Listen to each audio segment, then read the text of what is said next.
Hello, and thanks for checking out Chemistry Connections on the Hopewell Valley Student Podcasting Network, a proud partner of hvspn.com, where students come together to publish content to share with the world. The opinions represented within this episode are those of the content creators only. Please enjoy the show.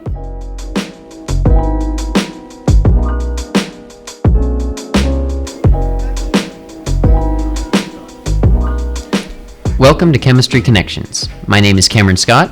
My name is Anish Ponnam. And today we are your hosts for episode 19, The Chemistry of Alchemy. Today we'll be discussing the chemical origins of one of the most famous myths of all time. Before I actually get into the nitty-gritty of what alchemy is, let's go through some background, some history.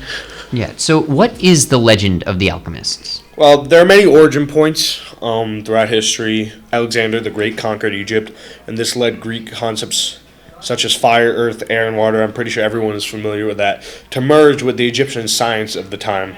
And this merging of ideologies led way to the concept of Khemia, spelled Khemia. It is a Greek word for Egypt. Finally, when the Arabs occupied Egypt in the 7th century, they decided to add the prefix al to the word Khemia, and this led to alchemia being made and is now believed to be the origin of the word alchemy. So although alchemy originated in Egypt, if this is the case, then why have I heard similar legends of alchemy in other areas around the world? Everyone has their own beliefs. Alchemy, so for example, and even though everyone thought to be originated in Egypt, China, for example, developed their own method of alchemy through the use of minerals and plants, which was thought to prolong life, and also the use of exercise techniques such as Qigong to manipulate the qi or life force of the body. And so that's like another version. That was like the pursuit of the elixir of life type thing, right? Basically, yeah. It's like finding the tree of life, finding the holy grail. Every country has their own type of belief, and alchemy was just another aspect of it. They thought it was another way to prolong their life. So for China, it was different from Egypt. And another example, India, for example, they developed their own version of alchemy. Alchemy obviously reached its peak and populated in the Roman Empire, with many alchemists searching for methods to alter the elements, often straying into the domain of modern material science in their pursuit. Most famously, alchemists sought to transmute lead, a common and worthless metal, into gold. Well, we figure that all legends are based on some truth, so we decided to try. We figure that all legends are based in some truth, so we decided to try and find what could have inspired such an incredible idea. That's how we found the reaction between lead acetate and potassium iodide. So, going into the actual chemistry, we found that when lead acetate and potassium iodide are mixed in solution, a precipitate of lead iodide is formed.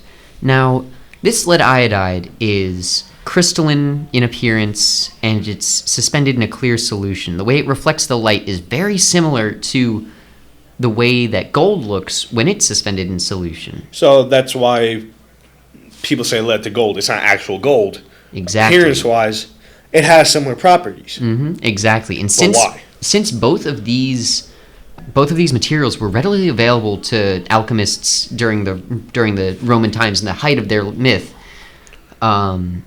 it's extremely likely that in their pursuit to find, whether it be the Philosopher's Stone, anything like that, someone may have ended up mixing these two and accidentally creating the lead acetate potassium iodide solution.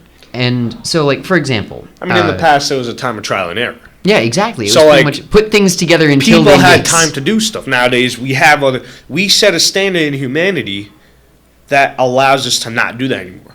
So we set a basis for it. And well, no, very much. Alchemy was the origins of chemistry, where before there was no understanding behind what was being mixed. In modern chemistry, we have an idea, we just expand on it. Exactly. Alchemy was the Christopher Columbus chemistry, basically. Yeah. Pretty much. And so the way that we know that these materials were available, let's start with lead acetate. So lead acetate itself it can be produced a number of ways. One way is by first burning elemental lead, which is like just metal, and that creates lead oxide. Yeah. But then when you boil it in acetic acid, then it ends up producing lead acetate suspended in solution. Acetic acid might sound familiar. That's because vinegar is a dilute solution of lead acetate. Really? And it's actually been documented that Romans, during their reign, they actually used lead acetate as a sweetener. I heard about this. Yeah, it's another name for lead acetate is the sugar of lead, and it's funny because the remains of those who lived during that time period, even someone as prestigious as Pope Clement II, have found to indicate death by lead acetate poisoning, which is exactly why lead acetate isn't used as a sweetener anymore. Now, moving on. So, potassium iodide. Now, this one is a little bit more difficult to come to. However, it is still within the realm of possibility to have been found during this time period. Ki, it has a high natural source in kelp, seaweed, which draws in a high concentrations of iodine from the seawater during its photosynthesis process. And then that can be extracted, I'm assuming? And so if you actually singe kelp down to ash, then filter that ash with water and separate the liquid from the charcoal particles by just like filtering it again. Yeah. Then you end up with a dilute solution of potassium iodide and other iodide salts. And so Mediterranean societies, like the Romans, have been documented using seaweed for food and medical production for many years, and also, most importantly, for fuel for fires. In its dried state, it was a very good fire starter. So someone burning seaweed is very much... I mean, you have to look at it, because when you...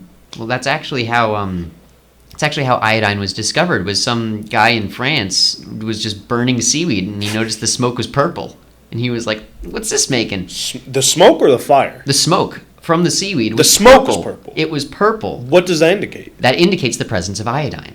That's how elemental iodine was first discovered. So it would not be surprising if in some lost records it's found that an early alchemist in the Roman Empire was just burning seaweed and was like, the smoke's purple. Maybe I can try and take something out of this seaweed. And so, yeah, that's just how you would end up with all the materials necessary. So we actually did this experiment together, and... The results were... Oh, man. Yeah, it was... When we first had just the potassium iodide in solution, it was just clear. And so we heated up that solution, added some lead acetate, and then... It immediately turned yellow. Like, bright orange. Viscous. It looked like... orange juice. Yeah, literal orange juice. And so as the reaction continued, we noticed that glittering particles began to appear inside the solution, and gradually the solution became more and more transparent until the point where pretty much it looked like it was raining gold. And that was the precipitate lead iodide. We filtered out the crystals from the solution afterwards and compared them side by side with a sample of gold leaf in solution, and it was strikingly similar. And so, yeah, I would not be surprised whatsoever if that was the origin of alchemy. This is kind of going into our last part, like why we think it's cool. Like, what personal connection led us to this?